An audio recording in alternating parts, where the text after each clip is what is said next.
have a mission in this world to leave a legacy that we're going to be proud of.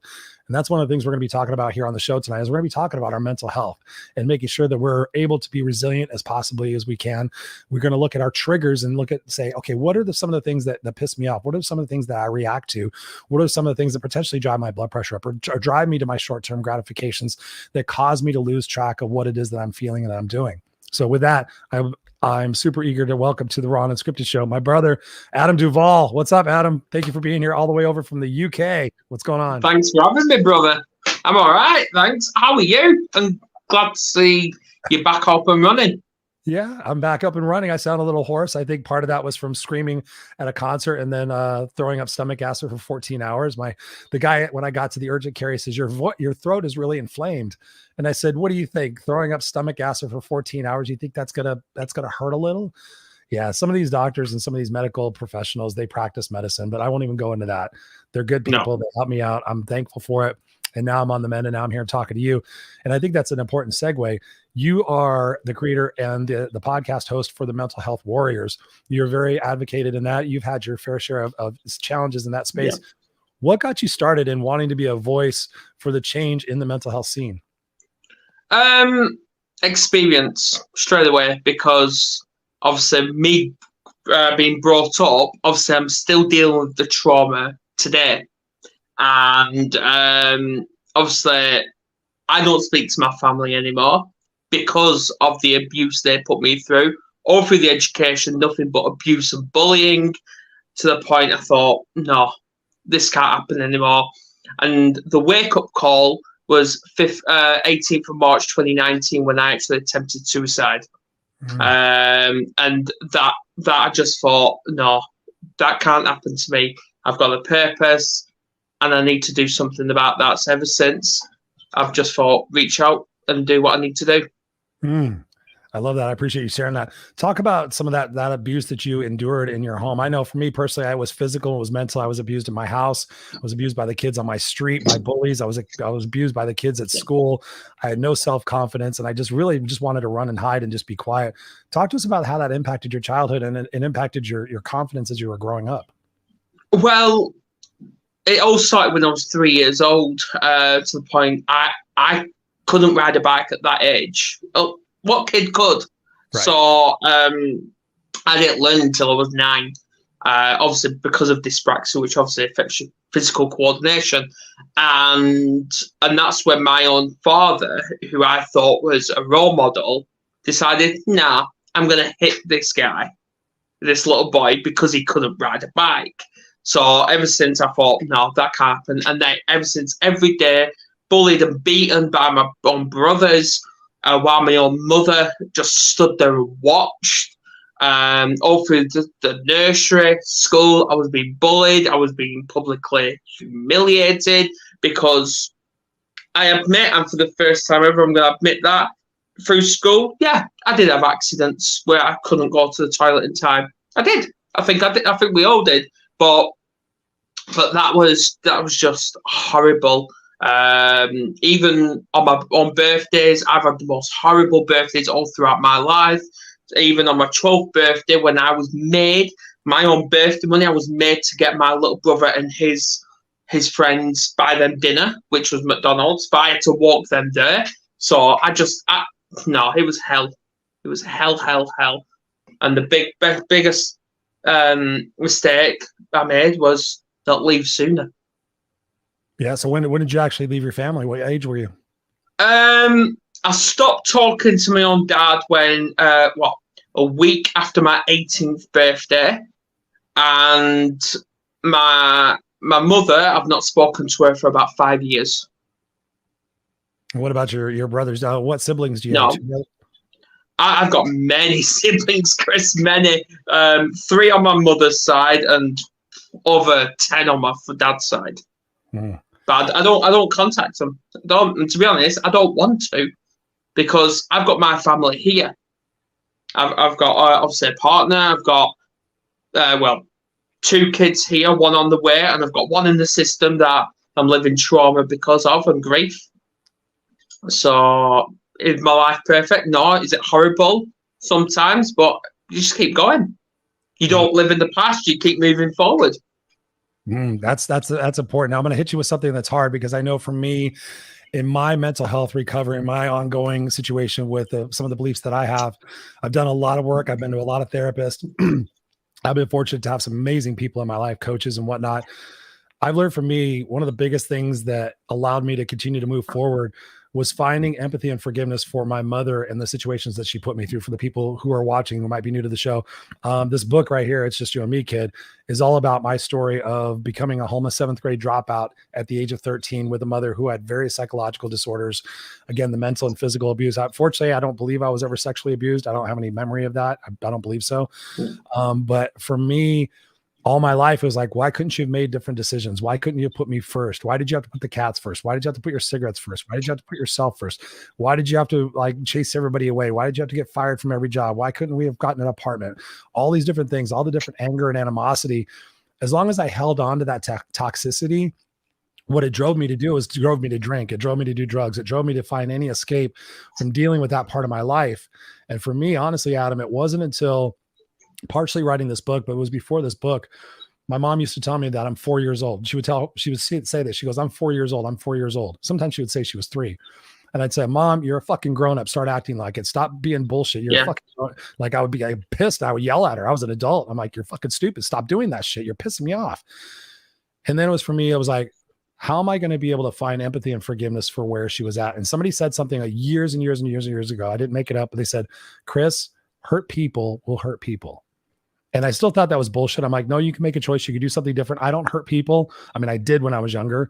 But so for me, it was like, I started putting the pieces of the puzzle together. I'm like, wow, 4 years old. What happened when she was 4? Oh, that's right. Her parents got divorced. Okay. That was she was born in 1942. So 4 years later, that's 1946. What was going on in 1946? Well, they were in a depression, there were world wars, there was all this stuff. You know, her parents were brought up in a different generation from different people. They didn't have the capacity, they didn't have the access to parenting and mental health. And everybody thought, you know, you just beat the shit out of your kid until they did it right. And so I started putting it together, and I was like, wow, if I grew up at the same time my mom did, being a female in 1942 with divorced parents at 4 years old, and her mother was psychotic. Her mother had also, I have a list of the things that she was, her mental diagnosis. It was like, it's like this long. She was like Thorazine. She was schizophrenic. And I'm not, if I went through all those experiences that my mother went through, might I be like her? And it was the hardest thing for me to say, Adam, to go, because I wanted to say no. I wanted to say, no, it's bullshit. I would have done this. I would have realized that other people would have. But I'm like, no, I would have been like her. If I went and got around the people that she got around and free love in the 60s and drugs and all that stuff, might I have been like her to run away from my life? Yeah. And then 1969, she gets fucking pregnant by a guy she's cheating on. He's a married man. And then poof, here I am. And all my life, Adam, I'm like, please be a mom. Please be a mom. Please be Mrs. Cunningham. Please be Mrs. Brady. Please be. And then it wasn't until the finishing of this book, 3 years into this book, that I went, my mom never wanted me. And it wasn't a sad thing. It wasn't a sad thing. It was a great thing. I was like, all my life, I expected this fucking woman to be, you know, Mary Poppins. And she did the best she could with what she had. That's why it's called It's Just You and Me, Kid. She was going to place me for adoption because she had no capacity to be a mom. She was on welfare. She was on food stamps. She was going to place me for adoption. And people ask me all the time, like, don't you wish you had a different life? How different your life do you think it would have been? I'm like, no, I'm thankful for everything I went through because it made me the man I am today, because I chose to use those experiences. Talk to us about that empathy and forgiveness. I know you struggle with it. You're not talking with your family. What can we do to help people process that? Because I think it's one of the biggest things that's helped me become an excellent parent, to find love in my heart for so many people and to let go of anger. Talk to us about that component, man. I'm so glad you mentioned that, because obviously growing up, I didn't have an identity either, to the point, obviously, my own mother, she's a narcissism drug addict, which I can admit. Where, like, when coming on from school and you were about 4:15, she was into a second bottle of wine. And then obviously my dad, he was military background, police background. He just loved hitting people. So there was a lot of aggression there, to the point them two had a domestic violence relationship, and I was put on child protection by the system. Do I even know what I know now about the system? Do I wish I was put in care then? Yes, I do, and still do today. But I wasn't. I endured all the abuse. But to your question, all this negativity, as hard as it is, and it is hard, but it's possible. Use all the negative as stepping stones to show who you really are, where you want to be. Because growing up, I didn't have an identity. I didn't have a freaking voice. Now I found both. And anyone tries shutting me up, it's not going to happen. No one's going to shut me up. I'm going to keep going. Hence why I've got kids. I've started a psychology course, which I'm smashing. I'm just waiting on results. But yeah, I'm living the best life I can. Mm-hmm. Okay, so I'm going to push you a little bit. Why not have empathy and forgiveness for your parents? Do you see that ever happening, and your brothers and sisters? And honestly, I do. Have I forgot it? No. Do I forgive them? Yes. Do I forgive myself? Yes. Because, like you said, Chris, I'm thanking them. I'm thanking all the bullies as well, because they've made me who I want to be today. And that is a warrior and a trooper. And it's made me realise, yeah, I did fuck up as a dad to my two right now. I have fucked up. Could I have fought more for my daughter who's in the system? Yes, I could. But none of that's my fault. Except for keep moving and learn from your mistakes. And now this is my opportunity now with this son on the way to rectify all them fuck ups. And now I'm going to live every day making it up to everyone around me. Yeah, that's so important, dude. I mean, that's one of the things that I've been able to help so many people with is the people who are parents. It's like, what example are we setting? For me, when my son came into the world, my mother told me never to be a parent. And I said, why? And she goes, because the cycle of abuse runs in our family. And I remember sitting next to her, and I looked at her and I said, the fuck what? I said, abuse doesn't run in a family. It's not like fucking Hodgkin's lymphoma or whatever. It's not like cancer. It's you made a choice. You could have gone to therapy. You could have not hit me. You could have done all these things. So I don't agree with that. I agree that the tendency would be there because that's the conditioning that I came up with. I said, but if I ever become a parent, I'm not going to hit my kid. And God's my witness. My wife and I've had the conversation about spanking. My son's 6 years old. Never laid a hand on him. We've used our voice. We've used constructive feedback for him. I have never laid a hand on my kid. And I'm so proud of that because we all have the power to end that cycle of abuse and to help them have the best possible lives that they possibly can. So I pray for you guys to have that closure, because once your parents are gone, they're gone. So do you understand where their childhood and maybe where some of their idiosyncrasies have come from? I think it is. I think it was just been generations and generations of abuse after abuse after abuse, and I like when I was rock bottom. Obviously, I wasn't suicidal, but I was rock bottom. When I spoke to the mental health team, and I refused to go to the doctors and all that because I just don't trust them. But I was told because of my upbringing, I'm a victim of domestic violence. So I'm like, right, okay. And now I'm using that as leverage to raise that more awareness and that acceptance. Yeah, it happened to me. Let's stop that cycle together and help the next generation. Mm-hmm. That's true. There's one word in there that kind of bugs me, though. You're a victim of childhood violence. For me, when I hear that sounds like an excuse that allows me to stay in a spot that's not conducive to myself. I tell myself I'm a victor from all the violence and all the different things that I've gone through. I mean, what do you think about that? Like switching some of the words that we say to ourselves. Oh, absolutely. I totally agree, because it's all in the words. Like, obviously, when I now hear people saying, oh, I'm struggling with depression, struggling with trauma, struggling with this, struggling with that, I'm like, you're not struggling. You're experiencing it, because it's all experience, and you are your greatest teacher. And see it as a lesson. See it as a lesson. Yes, you may be experiencing that, but how are you going to respond to that? Are you going to let it kick your ass, or are you going to kick its ass? Mm-hmm. Those are two questions. That's true. And that's a great segue for one of the questions I did want to ask you is about triggers. When I talk to people in my coaching practice and in everyday life, one of the things I ask them, like, what triggers you? And it's interesting. Sometimes people are pretty easy able to say what triggers them. But when I ask them why they're triggered, that's what they have to do the deeper work. Talk to us about what we could do to help people identify what their triggers are and develop a different response. Cause I love that you said the word response versus react, because so many people do emotionally react. I got to tell them, I got to be right. I got to, blah, blah, blah. I got to prove myself and how bad my life was. How can we get people to identify their triggers and then instead of reacting to them, respond to them?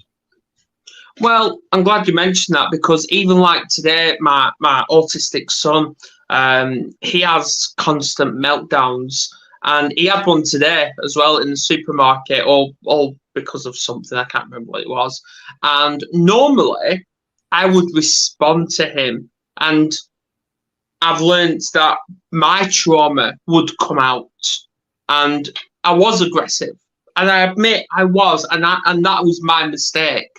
But now I basically say to him now, even if my daughter's having a go, my partner's having a go, I'm like, I'm not interested. I'm only interested in a conversation, not an argument. And that's when I walk away. But when it comes to it, like my son's now realised all that kicking off he did, I'm like, okay, so what have you achieved from that? And he went, nothing. I'm like, exactly.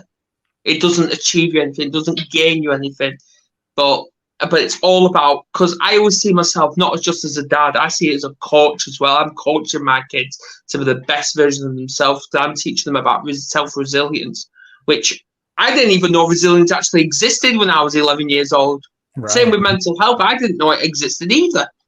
But now my kids have learned about it, and I think that's absolutely brilliant, because more awareness is coming. But when it comes to triggers, you just have to stay calm, because every child sees their parent as that role model. Me, I see my kids as my role model. Yeah. So always keep, it's that fine line. It's that fine line, and don't overstep the boundaries. Mm-hmm. Because it's all about trust, and you need your kids to trust you. Trust and respect you. Yes, wholeheartedly. Exactly. I had some tough conversations with my son and my wife. Sometimes she's you're a little hard on him. Like, we can't be super easy on him. Like there's definitely a balance that if I walk into his room and say, your room was supposed to be cleaned up 10 minutes ago, turn the iPad off and get it done, then he's got to respect me, because the next time I walk in there, if I don't do that, he's like, oh, dad's just going to be, oh yeah. And he's going to let me go do that. They have to have boundaries and have to have rules, because I think back on my life, and my wife was kind of surprised. My wife is reading my book right now. She's the first person that gets to read it.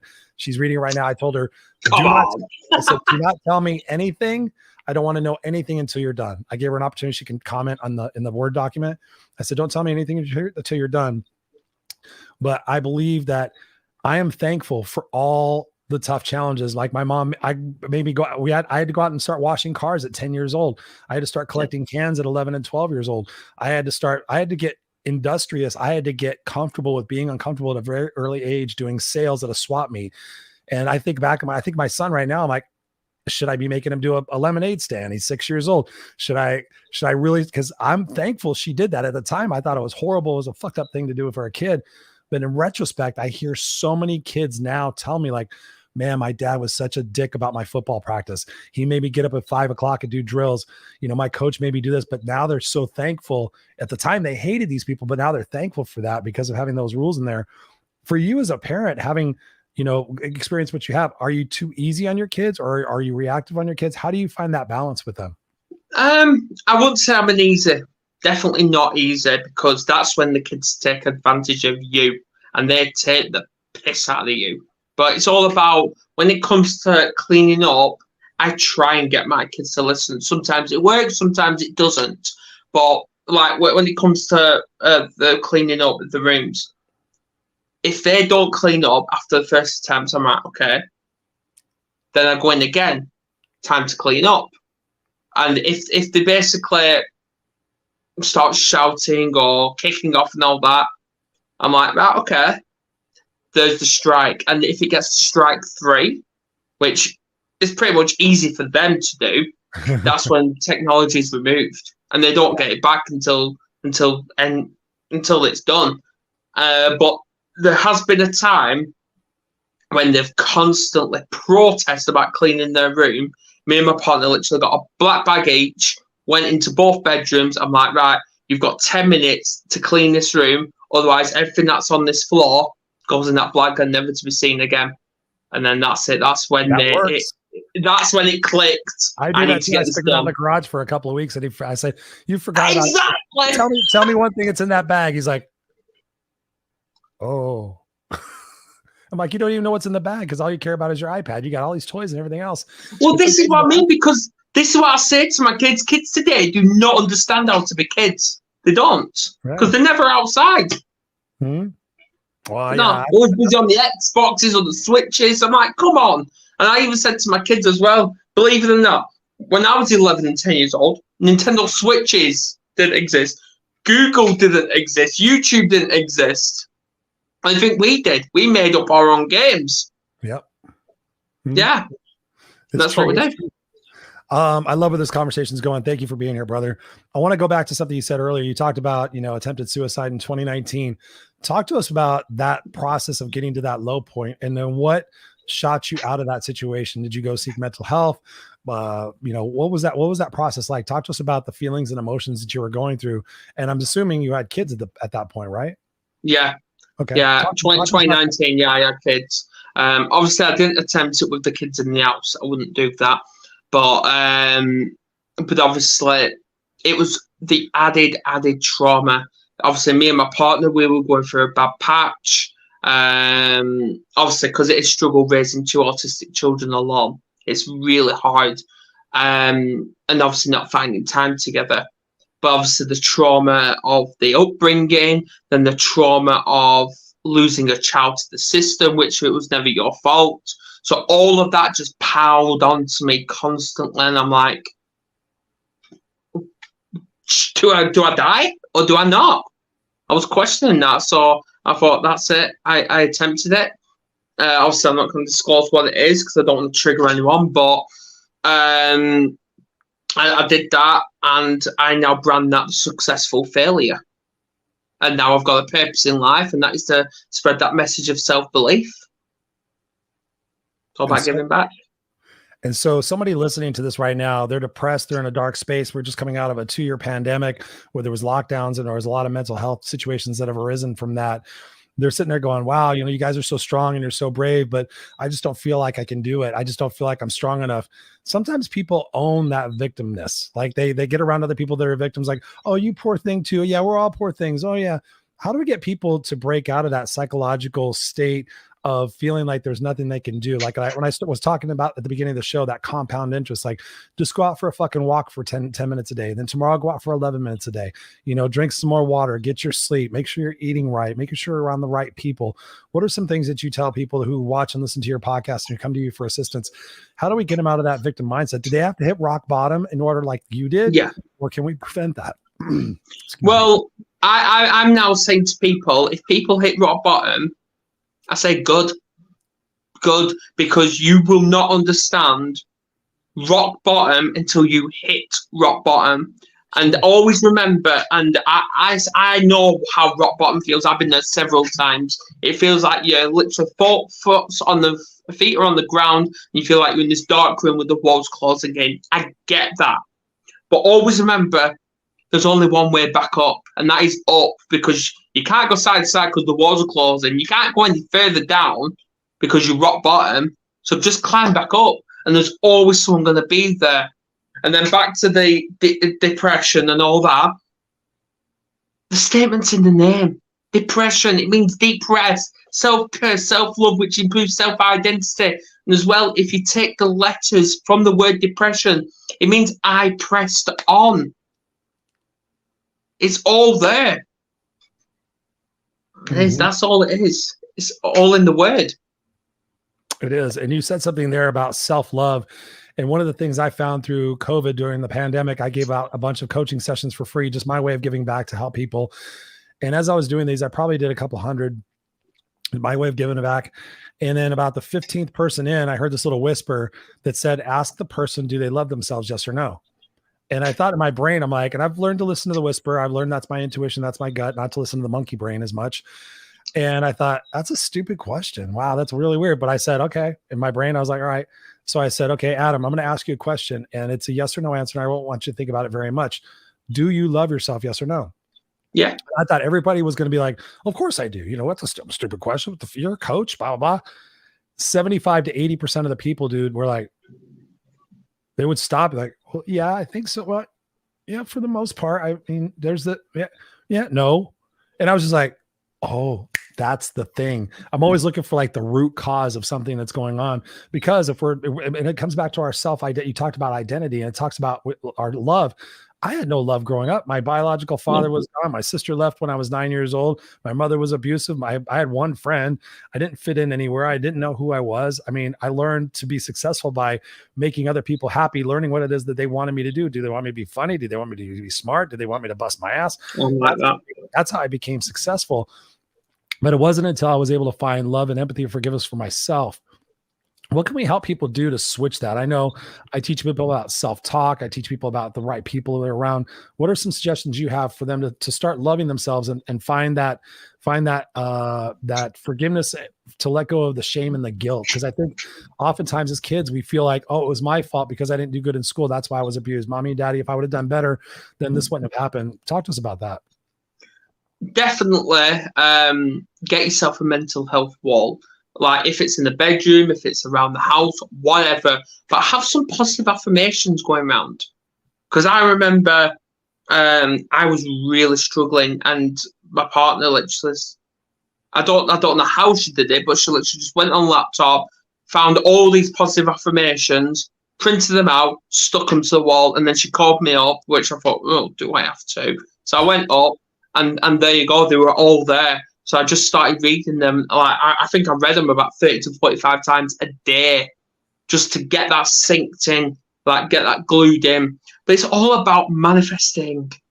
Manifest it, because I've now learned that obviously from Lorraine Harris as well, because I think we was all brainwashed to believe there's always a light end of the tunnel. No, there isn't. There's never been a light end of the tunnel.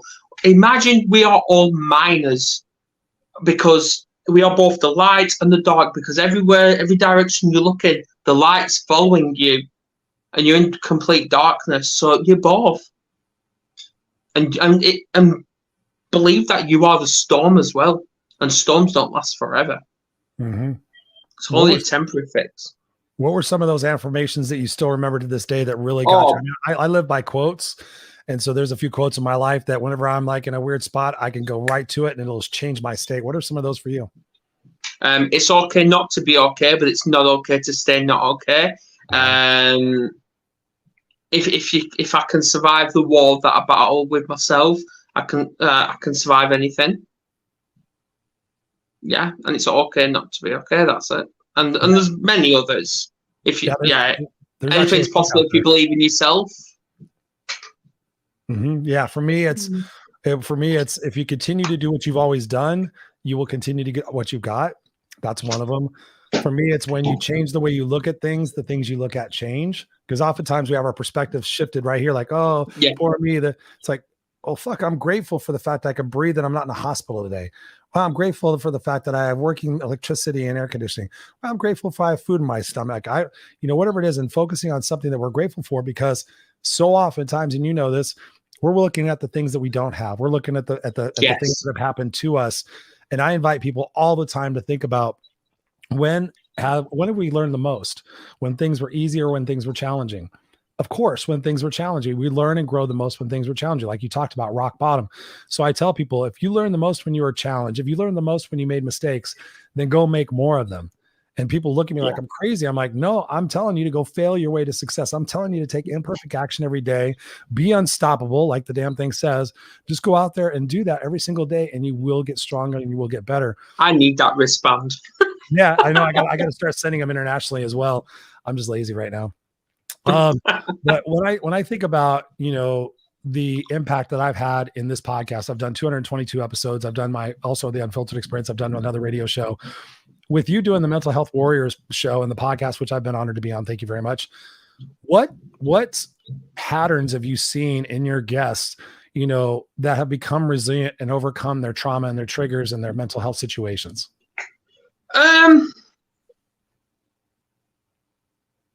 I would say they've changed, because obviously we don't speak to all of them, all the guests that come on, but because they've gone on doing their own things. But but I've seen change. Like there has been many times when before they come on, before I click that go live button, they're all nervous. Some of them shaking. But then as soon as we get halfway through the podcast, they start to cry, which is brilliant because that shows strength. Yep. And then at the end, and they're like, oh, it's calm, it's cool. And it's like talking to an old friend. Yeah.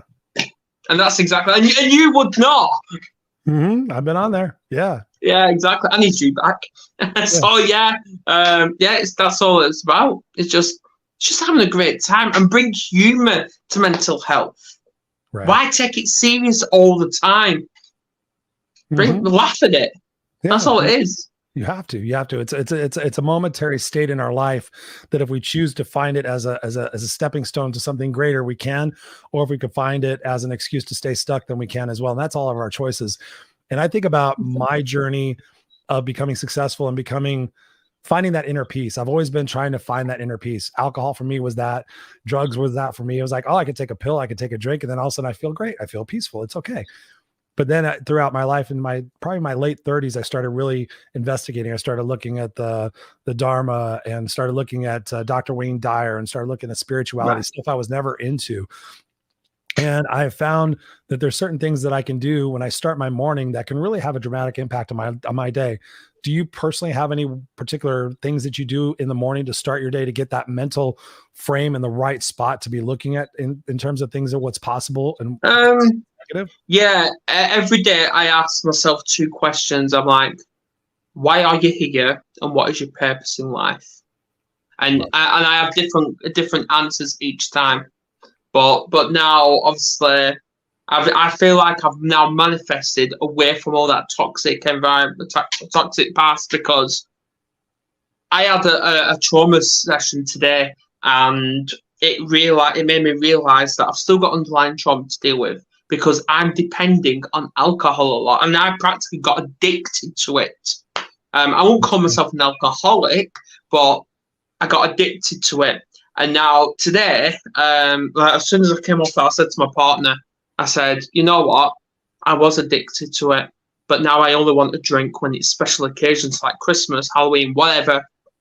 But then when we went to the supermarket today, I was looking at this alcohol while pushing the trolley, so bottles of wine, crates of beer, whatever. And I'm saying to myself, I can picture my mum of what she's done to me in these beers, of how much abuse and how much she made me realize that all the emotions were bottom of that beer bottle or beer can, and it's like it's not.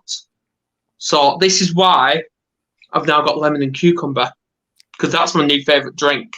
Yeah. So it's like, so I'm now questioning, do I actually want to drink again? Yeah. Do I? Because what does it actually serve you? It doesn't. It's just a depressant. Mm-hmm. I've been on that same road so many years of my life. The older I get, the more I realize, like, it's better to have that clarity. Like periodically I'll take 3 months off. Like, I just did 75 hard. I didn't drink for 75 days.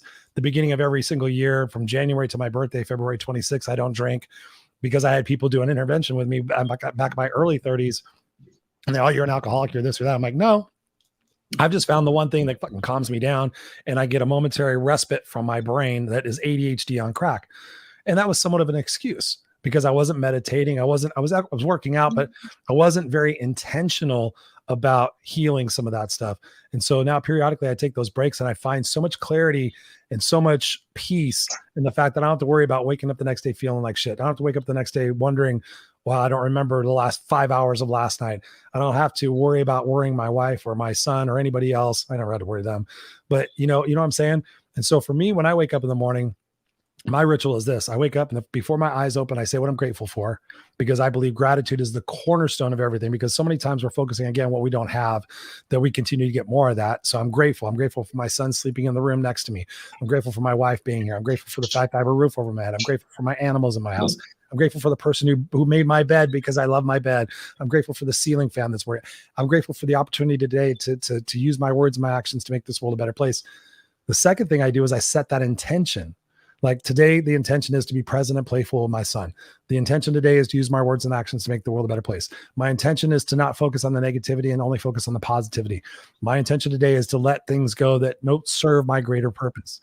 And then as I'm going through my day, if I have down spells, which I do, I'm normal. I like anybody else, is I sit there and say, Chris, did you set the intention to have a pity party right now? Did you set the intention to have a lack scarcity mindset? No. Okay. What did you set the intention to do today? Be present and playful with my son. Have you played with your son today? No. Go play with him. And so I shift my state and I go focus on the things that I can do. That is so important. We're getting to the end here. I want to ask you, when we think about the future of the world and there's so much uncertainty that's going on, how do you suggest people deal with uncertainty? That there's this perception that I have to be in control. If I'm in control, then I'm safe and I'm comfortable and everything's okay. Talk to us about being able to deal with an uncertainty. Well, the first question is, why are you uncertain and what are you uncertain about? Because it literally, if you're uncertain about, because when you ask people that questions, it gets them thinking. It triggers the subconscious mind. And 9 times out of 10, they're coming out with an excuse. And I've now learned excuses are tools of the incompetent that build bridges to nothingness. Yep. So it's literally change your mindset. Change your mindset, change your health, change your life. If you've got negative people in you, get rid of them. They don't value you. They don't save you. Get rid of them and focus on the people that actually care about you and actually want you in their life. That's all it's about. Like I used to have my circle of trust huge, and there were more negative people in there. And I thought all the abuse I'd come up with, I experienced, was all normal behaviour, and I thought it was good. No, it wasn't. Now I'm keeping my circle of trust small, and you know what? I'm loving it. I'm loving it. But I'm seeing all these podcasts and the warriors as opportunity, because if it weren't, I know we've got all reasons about COVID, but I see it as an opportunity because the amount of people I've connected to all across the world, and it's brilliant. So just keep going. Just keep going. Live, life, love. Those are 3 words I'm saying. Live, life, love. Spoken from Adam Duval, ladies and gentlemen. Where can people get a hold of you, brother, and continue the conversation? Where can they check out your podcast and everything? I am absolutely everywhere. I'm YouTube, MH Warrior TV, Instagram, MH Warrior 2020. We're on Facebook. We're on LinkedIn. We're on TikTok. You name it. We're not on Twitter because I'm not allowed on Twitter.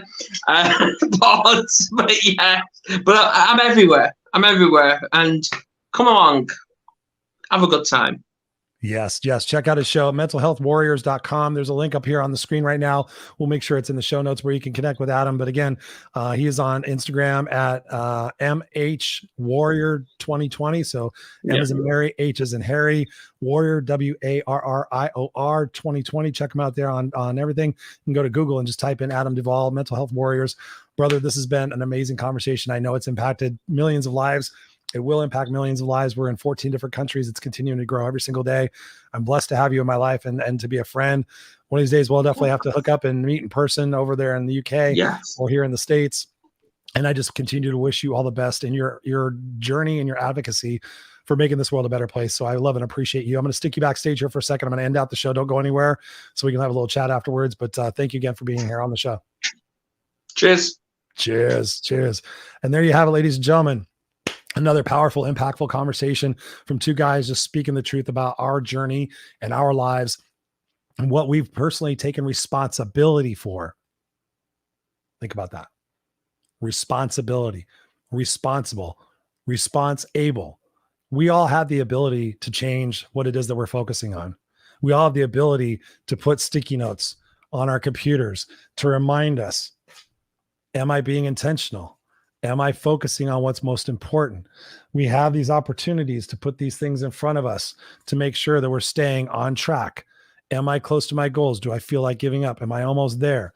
There's so many different ways that you and I can continue to become stronger, but you have to want it. You have to want to let go of that victimhood. You have to want to let go of the people that are holding you back in your life and keeping you safe and comfortable, because it's bullshit.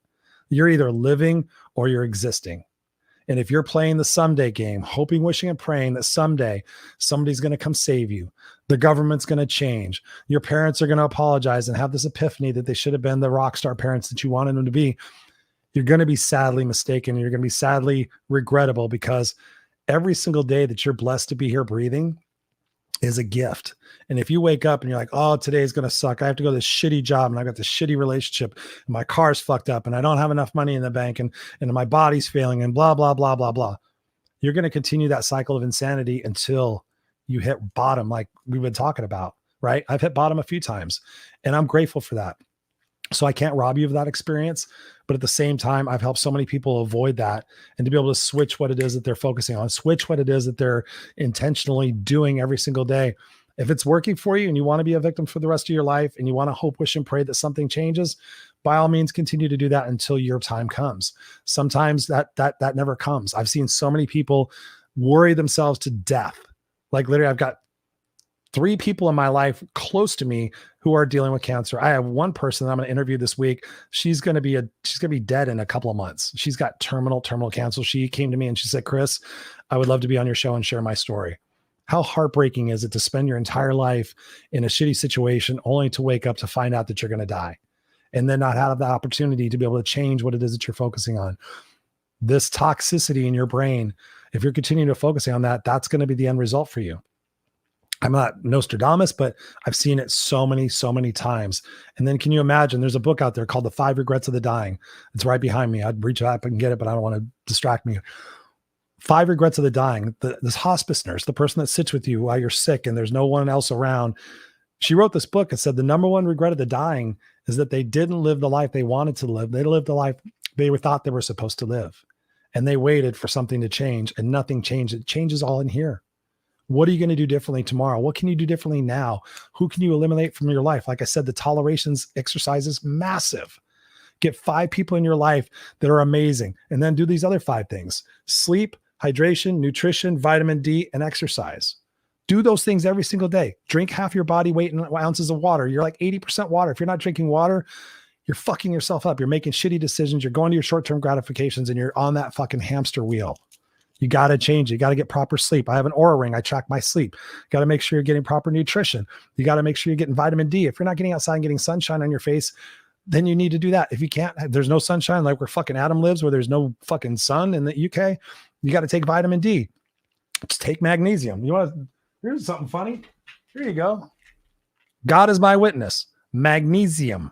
I take that. You're short in magnesium. You know another thing we're short on? Potassium. You start taking this shit on a regular basis, you start feeling a little bit better. You start feeling a little bit better. You start doing a little bit better. You start doing a little bit better. You feel better and you do better and you want better. And then it just fills yourself up and you get excited about things. Get excited about your life, ladies and gentlemen. Okay. Again, It's Just You and Me Kid. Go there. It's just you and me kid.com. It's just you and me kid.com. I'll even put it up on the screen. If you like to see shit on the screen, please go there, put your name in there. I'm going to give you a bunch of extras for helping me make the book a bestseller. The book is going to change your life. I promise you. It's been an amazing journey for me to write it. I'm so proud of it. And I can't wait for you guys to read it. I love you guys. We're going to be back here next week, 7 p.m. Pacific Standard Time, Tuesdays, live video cast, or you can catch the podcast wherever podcasts are sold. You can just go on iTunes, Spotify, iHeart, whatever. Just type in Ron Unscripted. You can type in Christopher Rausch, Rausch. You can see my other show, The Unfiltered Experience, which I'm very proud of. We do that Friday nights at 5 p.m. Go out there, be the best you can, ladies and gentlemen. I love you guys. We'll see you here next time on the Ron